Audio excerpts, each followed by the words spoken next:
हाय हाय, आज तो रसोई एकदम ईंट की भट्टी जितनी तप रही है। ऊपर से इतनी सारी रोटी बनाने में मेरी तो हालत खराब हो गई। तभी बड़ी बहू सुधा बर्तन मांजकर घर में आती है। हे भगवान, मकान के अंदर तो जैसे आग बरस रही है, कितना भपका छाया है। गर्मी से परेशान खटिये पर बैठा ससुर रामदीन भड़कते हुए कहता है, बड़ी बहू, मकान को भट्टी जैसे तपाने में तुम बहुओं का योगदान है। गर्मी का मौसम है, ये नहीं कि खाना पानी बाहर खुले आंगन में बना ले। चैन छीन रखा है भाई। अजी क्यों तुम जब देखो बहुओं को टेढ़ी बोली बोलते हो? अब हमारे पास रहने को एक ही कमरा है, तो नहाना खाना पीना सोना सब इसी में ही करना पड़ेगा। देखो भाग्यवान, पहले ही गर्मी से मिजाज खराब है, तुम मुझसे झगड़ कर माथा गर्म मत करो। ससुर खटिया उठाकर आंगन में बिछा लेता है, मगर 2-4 मिनट गुजरते पसीने में नहा जाता है। हे राम जी, आंगन में तो बिल्कुल तीखी मिर्ची जितनी धूप हो रही है, ऊपर से एक पत्ता भी हिलडुल नहीं रहा है। तभी रत्ना, गोपी, सुधा चूल्हा उठाकर बाहर लाकर खाना बनाती हैं। ससुर जी, आप अंदर जाकर बैठ जाइए। बेचारी तीनों खुद तगड़ी गर्मी और लू में खाना बनाती हैं। इस चिलचिलाती गर्मी ने तो कसम से नींद चुरा रखी है। सारी रात घर में घमस रहती है, नींद भी नहीं पड़ती। आंटी जी, ऑरेंज वाला कलर आपके मकान पर बहुत सूट करेगा। अरे ना ना भाई, ये गर्मी में ये ऑरेंज कलर तो बहुत गर्म करते। ठंडे कलर से पेंट करवाना है। मेरी परिधि बहू जो कलर पसंद करेगी उसी से पेंट करना। भैया, आप ओशियन ब्लू और पर्पल कलर से पेंट करना और ऑयल पेस्टल वाला पेंट करना, क्योंकि इससे पेंट की पपड़ी झड़ जाती है। ठीक है मैडम जी। पड़ोसन के घर में पेंट होते देखकर तीनों बहुएं अपना टूटा टूटा मकान देखकर दिल उदास कर लेती हैं। हमारे पड़ोसियों के पास तो जैसे अंधाधुंध पैसा है। हर कुछ महीने पर घर की पुताई करवाने में अच्छा खासा खर्चा लगाते। जेठानी जी, हमारे पड़ोसियों के मकान के मुकाबले हमारा ससुराल देखने में एकदम खंडहर जैसा लगता है। छत भी एकदम कमजोर है और दीवारों से मिट्टी झड़ती है। पता नहीं हमारे पति लोगों की कमाई कब अच्छी होगी, कब करवाएंगे वो घर पक्का। कुछ देर में पसीने से तरबतर दोनों बड़ी और बीच वाली बहू के बच्चे घर आ जाते हैं। मम्मी, मुझको बहुत खुजली मच रही है, नहला दो ना। सुधा जी, देखिए मेरे बच्चे के नाजुक शरीर पर घमौरी से भर गई है। आग लगे इन तीनों भाइयों की कमाई में। रत्ना, रो मत, चलो नदी पर से नहला लाते हैं बच्चों को। मैं गागर और मटका भी लेके आती हूँ, उसे भी भर लेंगे। कहर बरसाती गर्मी से परेशान होकर तीनों अपने बाल बच्चों को लेके नदी पर लाकर नहलाती हैं। हाँ मम्मी, नदी का पानी बहुत गर्म है, मुझे नहीं नहाना है। हे भगवान, सूरज की गर्माहट से नदी का भी पानी उबल रहा है। शाम को थोड़ी ठंडक होगी तो ले चलेंगे पानी। मगर जेठानी जी, इतनी गर्मी में इतनी दूर नदी के चक्कर कौन काटेगा? घर में पीने के लिए चुल्लू भर पानी भी नहीं है और हमारे पास कोई चारा भी नहीं है इस नदी का पानी भरने के अलावा। छोटी बहू गोपी नदी के गर्म पानी को लबालब गागर मटका भर कर घास पर रख देती है। ताज्जुब की बात है, इस नदी के तीरे हवा भी नहीं चल रही है, फिर भी गजब की ठंडक है। रत्ना, यहाँ ठंडक इसलिए क्योंकि हरी हरी घास उगी है। इन्हीं जमीन के अंदर से पानी मिलता है ना, इसीलिए सर्दी गर्मी किसी भी जलवायु में पनप जाते हैं। प्यास के मारे मेरा गला सूख गया, पानी पी लेती हूँ। गोपी जैसे ही मटके में से पानी पीती है तो वो बर्फ जितना ठंडा हो चुका था। वैसे तो इस चिकने घड़े में रात भर छोड़ने पर भी पानी इतना ठंडा नहीं होता, मगर आज तो मटके ने फ्रिज का पानी फेल कर दिया। तभी बड़ी बहू की बेटी, जो कि 6ठी कक्षा में पढ़ रही थी, पानी की ठंडक का कारण बताती है। चाची, मटके का पानी इसलिए ठंडा है क्योंकि घास में पानी की नमी होती है। मैंने एसएसटी में पढ़ा है, पहले के लोग घास के घर बनाकर रहते थे।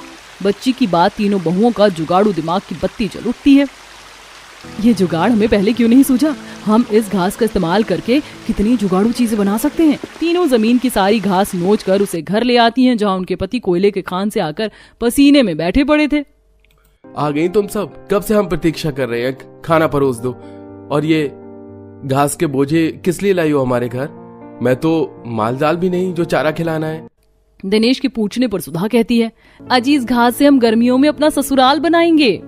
घर सुधा भाभी, इतनी चिल्लाती गर्मी में घास का घर नहीं टिकने वाला। 2-4 दिन में घास मुरझाकर पीली पड़ जाएगी। अखिलेश देवर जी, आप चिंता मत कीजिए, हम उसका भी कोई जुगाड़ लगा लेंगे। ये घास तो दीवार पर टिकी नहीं रही है, इसका क्या जुगाड़ लगाएं? गोपी बहू, दीवारों पर पहले कच्चे गोबर मिट्टी से लीप दो, फिर देखना आसानी से घास चिपक जाएगा। गोपी अपनी सास का जुगाड़ू पैतरा आजमा कर ऐसा ही करती है। वहीं 2 बहू ऊपर चढ़कर घास की छत बनाती हैं। रत्ना, हमें मचान पर घास की मोटी परत बिछानी होगी ताकि आंधी तूफान में उड़े नहीं। उसका भी जुगाड़ है मेरे पास। हम किनारों पर ईंट रख देंगे। घास का घर तैयार करते सूरज डूब जाता है। सब घर के अंदर आते हैं जहाँ गजब की ठंडक थी। तभी रामदीन प्रशंसा करते हैं। गोदावरी, मेरी जुगाड़ू बहुओं की तो दाद देनी पड़ेगी।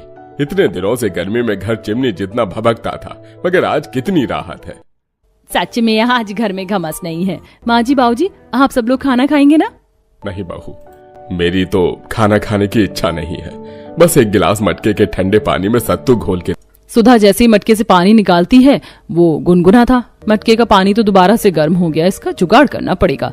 सुधा मटके के चारों तरफ घास लगा देती है जिससे पानी ठंडा रहने लगता है। वाह बहू, ये ठंडा ठंडा सत्तू पीकर मेरी तो सारी गर्मी उड़नछू हो गई। फिर तीनों जुगाड़ू बहुएं रसोई में खाना बनाती हैं जिससे कमरे में गर्मी भरने लगती है। हमारा घास का घर फिर से तपने लगा। कमरे के अंदर ही रसोई है तो ये तो होगा। हमारे ससुराल वालों ने मकान बनवाते टाइम एक किचन भी नहीं निकलवाया। रसोई तो अलग होनी चाहिए। ऊपर से इस रसोई में रैक भी नहीं है, सारा सामान बिखरा रहता है। रत्ना के कहे पर गोपी अपने जुगाड़ू दिमाग को दौड़ाती है। अंजलि जेठानी जी, अगर हम चाहें तो घास की जुगाड़ू रसोई बना सकती हैं। अगले दिन तीनों तपतपाती गर्मी में जंगल से हरी भरी घास और कुछ लकड़ी काट कर भी घर लाती हैं, जिससे वो आंगन में नींव खोदकर जुगाड़ू घास की रसोई बनाती हैं। वैसे हमारी घास वाली रसोई ऐसी रसोई जितनी ठंडक कर रही है ना। हाँ सच में, यहाँ मन भी व्याकुल नहीं हो रहा। बस मसाले के डिब्बे रखने के लिए लकड़ी की रैक बना लेते हैं। तीनों बड़े सुख से घास की रसोई में खाना बनाती हैं, जहाँ गर्मी पास होने के लिए उन्हें बीच से खिड़की भी निकाली थी। माँ, हमारी सारी दोस्तों के घर में बढ़िया झूला लगा है, आप भी हमारे लिए बना दो ना। जेठानी जी, आपको पता है हाई फाई घर के लोग छत और गार्डन एरिया के झूले लगवाते।